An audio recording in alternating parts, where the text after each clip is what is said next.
Whew, a moment of silence. A moment of silence is what we're experiencing here. I just finished watching this episode for the first time. I didn't get a chance to watch it last night, so I just watched it today. I'm beyond speechless. I'm beyond speechless. I ended the episode fucking crying my eyes out. Okay, that's how I ended the episode. Like just like a fucking baby. I just finished, so I'm like still fucked up from it.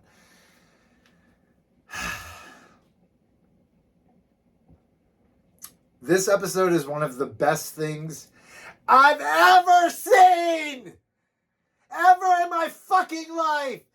And I've seen a lot. I'm fucking old, alright? I'm in my 40s. And this is one of the best things I have ever seen in my whole GD life, mofos.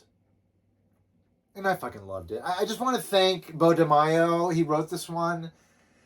Beyond incredible. The whole team, the animation team, just anyone that's ever been involved with the X-Men. Grant Morrison has a part in this. Just everyone. Chris Claremont, obviously, like a lot of these characters, a lot of things that built up to this were as a result of Chris Claremont's ingenuity and storytelling and creativity. Man, okay, so we've all watched us that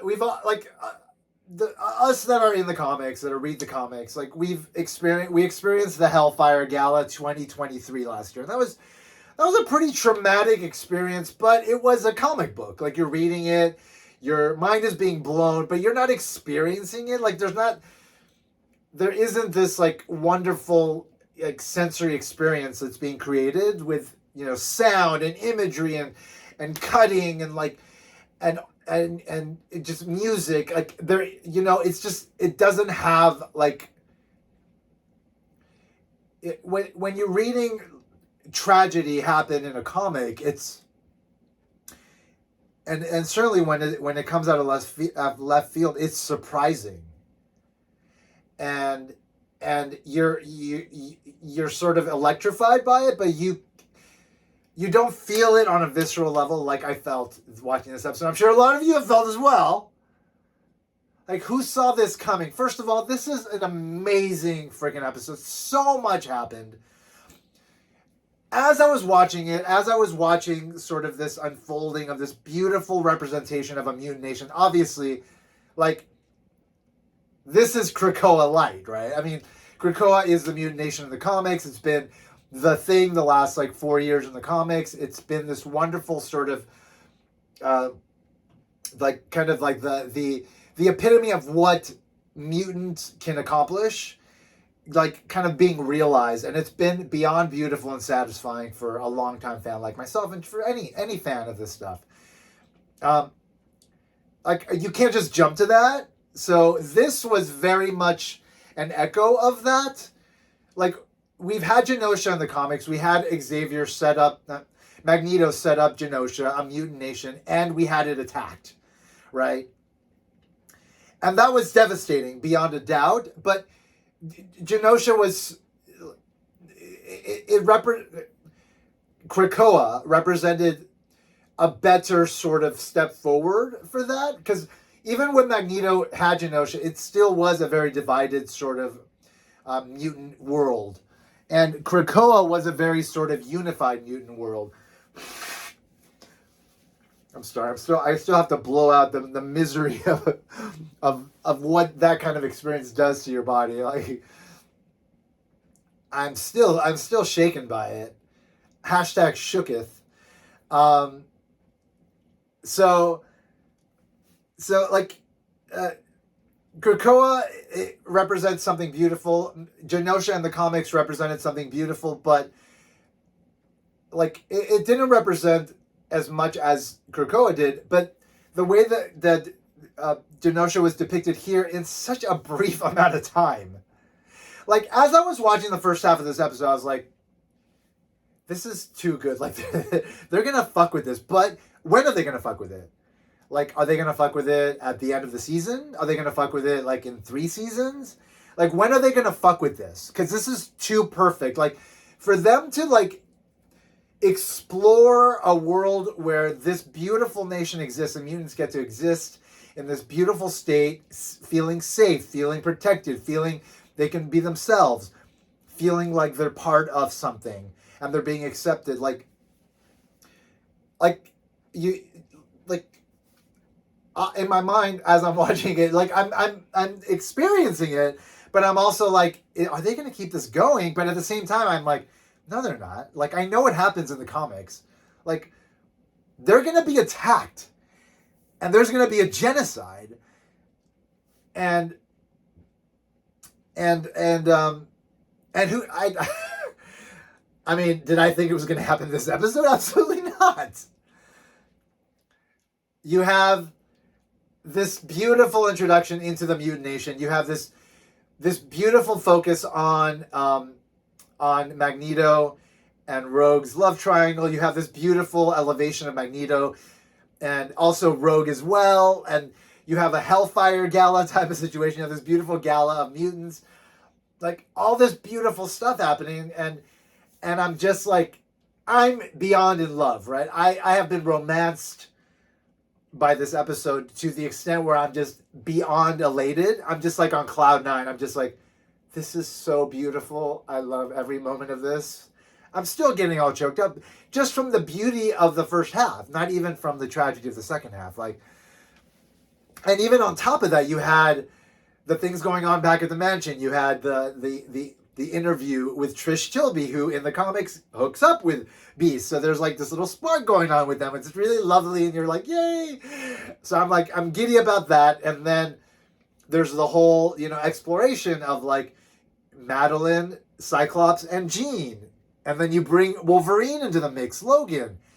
And then we see Cyclops like kind of shed this facade and become the Cyclops that I know him to be today in the comics, where he's like hardcore. He's not taking shit from anybody. He's like, you people you don't deserve us. We give you everything and you shit on us. Like, that's the Cyclops that I know and love. And in that one moment where he's like falling apart because he's just lost his child, like, we see that, and I'm just like, oh my God. So we get that moment. We get obviously a lot of beautiful moments at the beginning with like this lovely like 90s type of news expose on the mutants and like all these the aspect ratio is like in 4:3, which is like the old like cathode CRT TVs that had the big tube in the back, cathode ray tubes.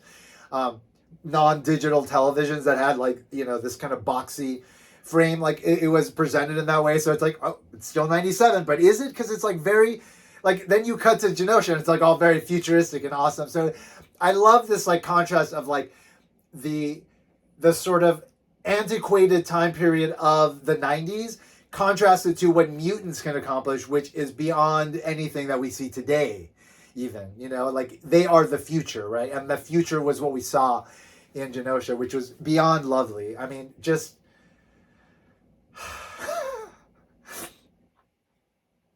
I'm still processing what I saw. It's so freaking beautiful. Like, it's no longer nostalgia. It's no longer like, oh, it's the 90s and it's X-Men, the animated series. No, now it's like, now it's fucking on.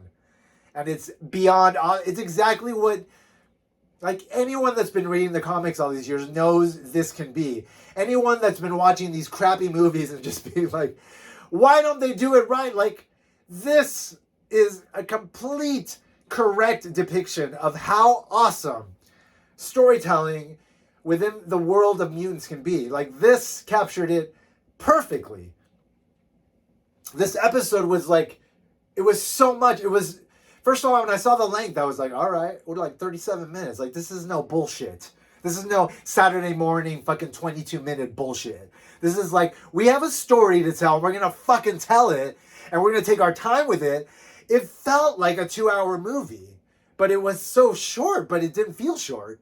But anyway, like, so much was happening. Like, the Jean Cyclops thing, fucking awesome. The Jean Wolverine moment, holy shit, right? Like, she kisses Logan, and then Logan's like, go back to... I mean, just that moment.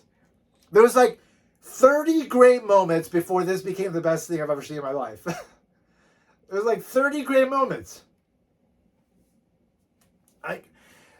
Just even, again, just like the stuff with Trish Shelby, and then like the focus on Genosha, and like, you know, like, obviously you're like, the Mutant Nation has been included in the United Nations. Genosha has been accepted to the United Nations.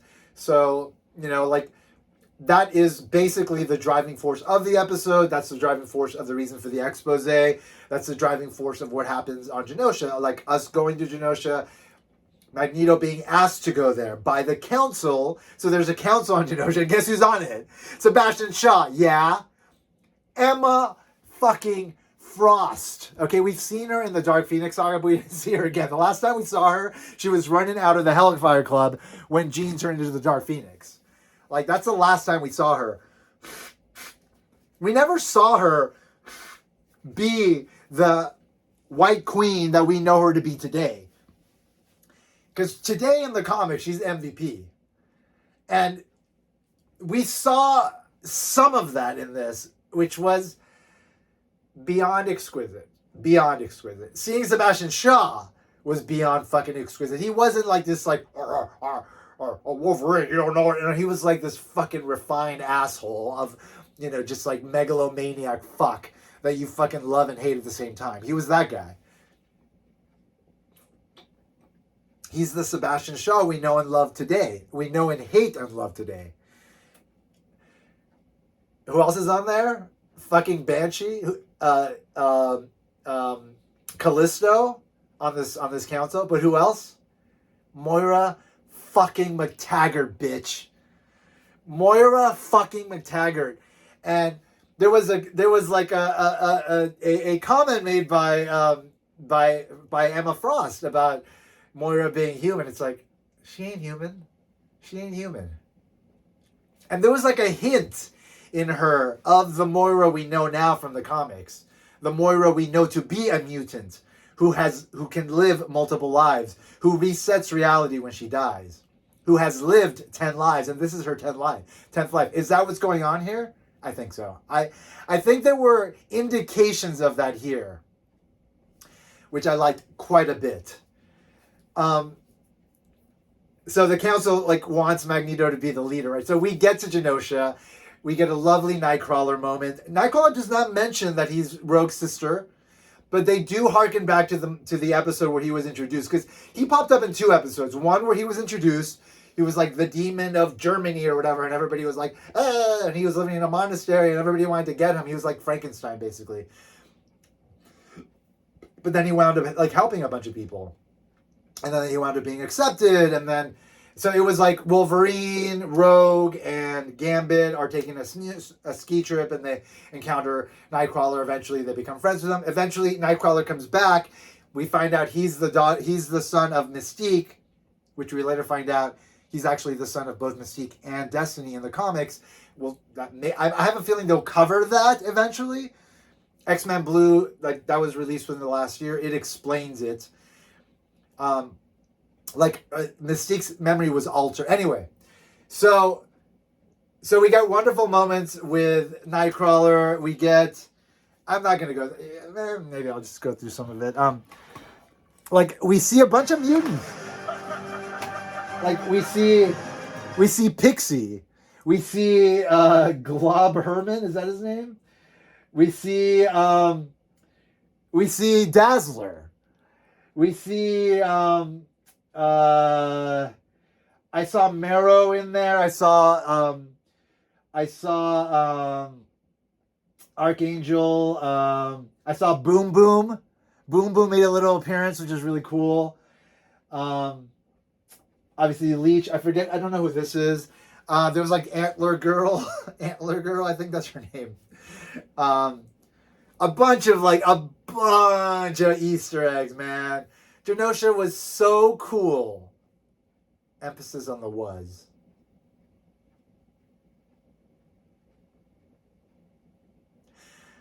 I can't wait to watch this episode again. I've only seen it once. I have to do some work now after this for a couple hours, so I'm not gonna be able to watch it. But the minute I'm fucking done, I'm putting this motherfucker back on. You know it, because this was so good, so good, so good. Anyway, so the council wants Magneto to lead them, right?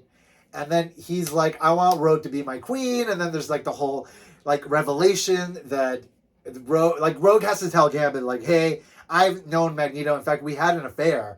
And then we pretended not to know each other when she joined the X-Men. So that explains why none of this was brought up before, and why, like, you know, in the episode where Enter Magneto that was episode 3 of the first season of the original show. Like, Rogue doesn't acknowledge that she knows Magneto because they agreed to pretend that they didn't know each other. Makes sense. It's a retcon, but it works for me. Totally works for me within the continuity of this show. So we see Rogue in her old costume. We see Rogue with Magneto. We see the explanation of how, you know, Rogue can touch Magneto, you know. And then, anyway, there's going to be this gala, right? The Hellfire Gala. Hello. I mean, echoes of, clearly there's some coordinate. Anyway. So there's going to be a gala. Gambit is dressed up. Rogue comes to tell him, hey, this is what's going on. And Gambit's like, we're only going to be friends. So Gambit his heart is broken. So beyond everything else, if nothing else happened this episode, that just was heart-wrenching, right? Just like Gambit's heart getting torn out of his chest. I mean, he's fucking Mr. Suave, Mr. I got it together, but there's only so much a suave motherfucker could take, right? Oh, and then we get to the gala. Everything is beyond spectacular, right? Emma Frost makes a crack about somebody's dress, which I thought was beyond phenomenal. It was just so good. So good. It's like, Emma Frost! I have a feeling Emma Frost is going to join the X-Men. I have a feeling. So I'll talk about what I think is going to happen. Anyway, because Cable's involved here, okay? And Cable's like, I'm going to talk about that. Okay, so at the same time, there's also this weird thing happening with Jean and Madeline, right? So it turns out that Cyclops has a psychic connection with Madeline still, and they've still been interacting, sort of having this undercover romance, which is what happened in Grant Morrison's run, but he was having an undercover romance with Emma Frost, not Jean, not Madeline. So it's there's the storylines are being brought in different ways, but I love it. Jean finds out that he's basically been cheating on her psychically, which is what happened in the comics when she found out he was cheating on her with Emma Frost, but it's Madeline Pryor this time, and Madeline Pryor is on the council, which is really cool. I love that they brought her in. So then there's a couple of moments where, first of all, it's revealed, Jean finds out that's happening, and then there's something going on with Jean's power, and there's something going on with Madeline's power, so that's connected. Madeline is in the gala, and her nose starts to bleed. Something's going on with her. We don't exactly know what. But before that happens, we have these wonderful we have this spectacular sequence of Rogue entering. First of all, everybody's dancing. There's a bunch of people in really cool fucking outfits. It's so exceptional. And then Rogue comes in, and then her and Magneto have this fucking beautiful dance. And then they wind up kissing. I was just like, oh my God, this is fucking amazing. I was like, am I really seeing this? Is this actually happening? Because this is fucking so good. Let me see if I can grab a frame here. Yeah, no, I almost got it. Let's go to that. Oh, there's Rogue coming in. Oh God, it's so good. Look at this. Uh, uh, uh, uh, oh God. Oh my God, this is so good.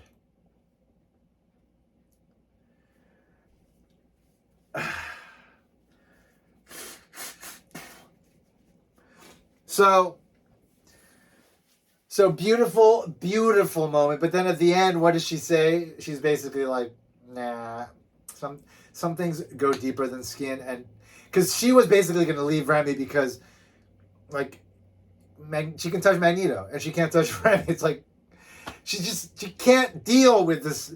I mean, this is like her Achilles heel. This is the thing that breaks her, right? And with Magneto, she can have it. But in the end, she understands, like, the connection she shares with Gambit is just so much bigger and so much more profound that it's just like it's pointless to pretend, you know. So Gambit has left at that moment because he's seen them kiss. He's gone. That's when Madeline has her bleeding moment. And then that's when fucking all hell breaks loose. And like as soon as it starts happening, I'm like, because it's hard to sort of distinguish because we see like a shot of like fireworks, and then like we see the explosions, and it feels like, is this part of the fireworks? Like, are we seeing more fireworks? They're really elaborate. Like, what are we seeing? At the same time, I had been thinking about like the fact that at some point I'm going to see this place destroyed, most of these people killed, but I wasn't thinking I'm going to see it in this episode. But then it became clear that that's what was happening. And you didn't know where it was coming from. And then you saw that fucking mega tri-sentinel motherfucker. This like uber fucking sentinel monstrosity. Is it created by Cassandra Nova? Maybe. Cassandra Nova is Xavier's half-sister, twin. She's a psychic. She was his twin. She died in the womb, or he killed her in the womb or something. She survived mentally because she's a mutant as well. And then she basically is just like wanting to destroy everything Xavier's built. And she is responsible for the destruction of Genosha, killing millions of mutants in the comics with like this crazy monstrosity of a Sentinel. And I'm pretty sure that's what we saw here. So this fucking monstrosity of a Sentinel, we barely see the face, and it, like all of a sudden it just turns red, right? Everything's red and horrible, and there's ambers of fire everywhere, and it's just like a nightmare. It goes from this beautiful, ideal dream to this fucking nightmare vision of just utter destruction. Right before that happens, though, who do we see? We see fucking Cable. And Gable looks great. He tries to save Madeline. He's like, "Oh no, not again." So this is my thought. Cable's trying to stop this moment, and he tried to stop it here, but it was too early. He wanted them to stop the music. I'm assuming so that lives could be saved. I wonder why he didn't come back. Why didn't he go earlier? I'm wondering. I'm sure it'll all be explained. But I'm thinking that. Because, I mean, okay, devastation. I won't talk about what I think yet. Let's finish going through the episode. Like, devastation, incredible fucking battles. Magneto fucking unleashes against this fucking monstrosity that's unstoppable. Kills him, trying to save the Morlocks. Just, there's only so much Magneto dying I can take in my life. But just beyond exquisite. And then obviously, eventually fucking Remy's dead, but he fucking takes out that fucking Sentinel. He shows people why he's fucking who he is. He's fucking Gambit, man. Don't fuck with motherfucker, man. That motherfucker charged that Sentinel up and blew him to fucking bits. Because that's what fucking Remy does. And he's like, the name's Gambit. Remember it. That's what he said in the very first episode of the original fucking show. This episode is called Remember It. And you don't really know why until that moment. And then it's like, oh, I forget this shit, motherfucker. I ain't forgetting this shit.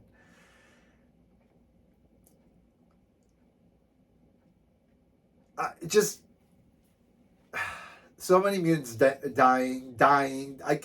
Just death happening everywhere. It's not pretty. It is ugly. It is horrifying. It is scary. It is so good. It is so good.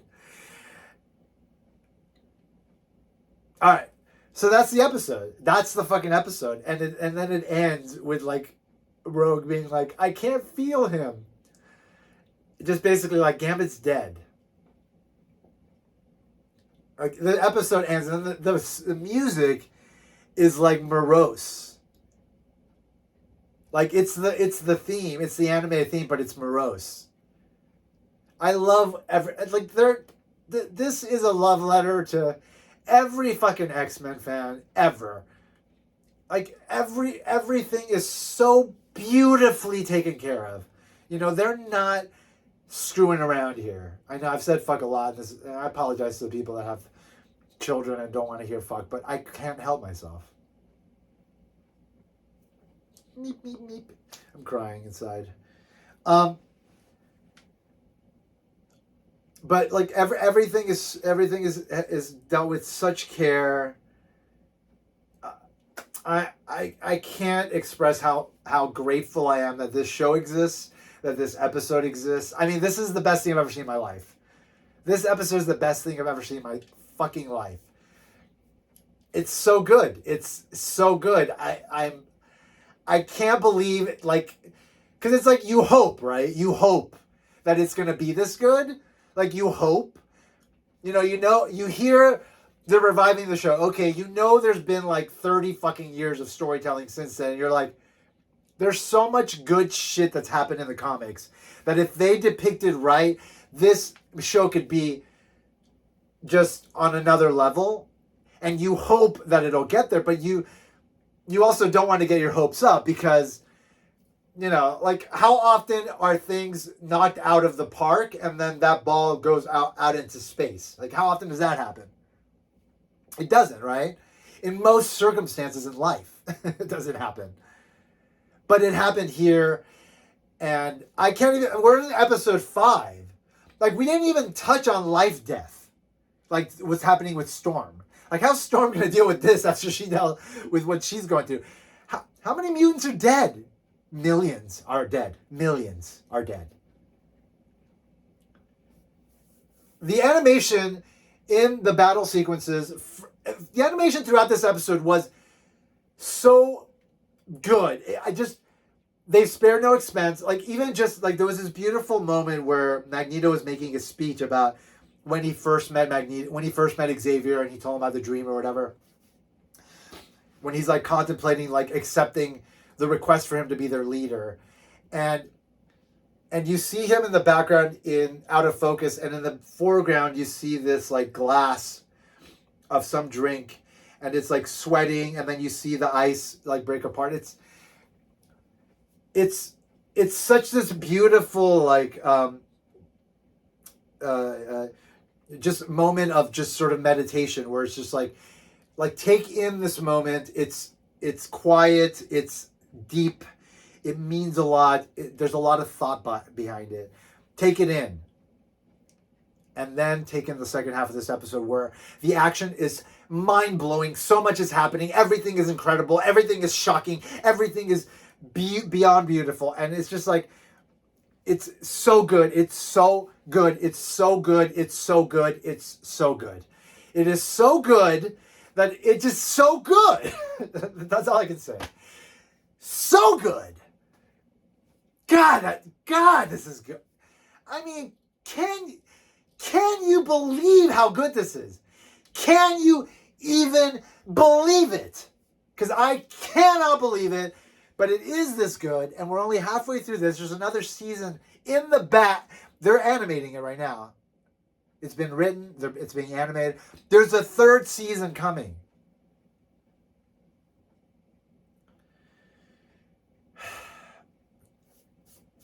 I gotta believe that this is gonna lead to Krakoa. Anyway, I gotta believe this is gonna lead to Krakoa. Moira's there. Maybe Moira died and resets the timeline. That would be interesting. Wouldn't that be interesting? But that aside, I doubt they're going to go there because that's a big one. That's a big card to play right now.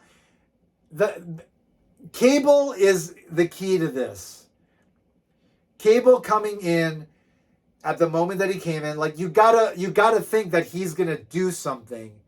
I love that moment between Madeline and him though, where Madeline realizes that's her son.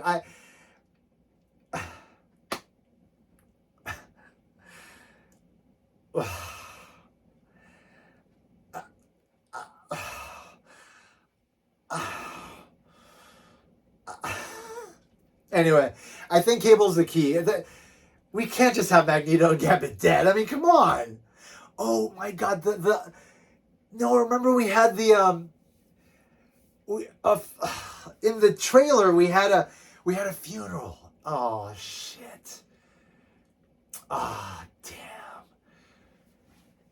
I wonder what's gonna happen, man. I obviously we gotta just let it play out, but like Magneto and Gambit both dead? I mean, no. Those are my favorite characters besides Cyclops and Storm and Jean and Rogue and Beast and Jubilee and everyone else. But they're dead? They're never coming back? No, that's impossible, right? Stay tuned. We're going to find out. Because we got 5 more episodes of this season. I mean, if this can happen in the 5th episode, like what's going to happen in the rest of them? God, I can't believe I cannot believe what just transpired. Look, I had the best acting gig I've ever had in my life today.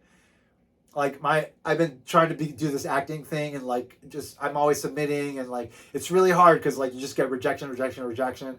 And I got a job, this week that was like the biggest one I've had so far. And today we shot it and it was really cool. Because of that, I didn't get to watch the episode last night. I had to go to sleep early. To go from that to this is just one of the best days ever. And I'm just happy to not only have been able to enjoy it, but also to be able to share it with all of you. Always a pleasure to be able to kind of have a little kind of, digital, like, internety conversation with all of you. About this stuff because it's fantastic. I love it. I'm sure you do as well. My goodness is all I have to say. My goodness. I mean, you guys gotta tell me what you think about this episode. Let me know in the comments. If you haven't already done so, subscribe to my channel, press the bell so that you know when my next review is coming out because I'm gonna have more to say about this stuff. Let's have a little moment of silence for Remy and for Magnus. And for the millions of mutants that were fucking killed on Genosha by fucking Cassandra Nova, maybe? Maybe.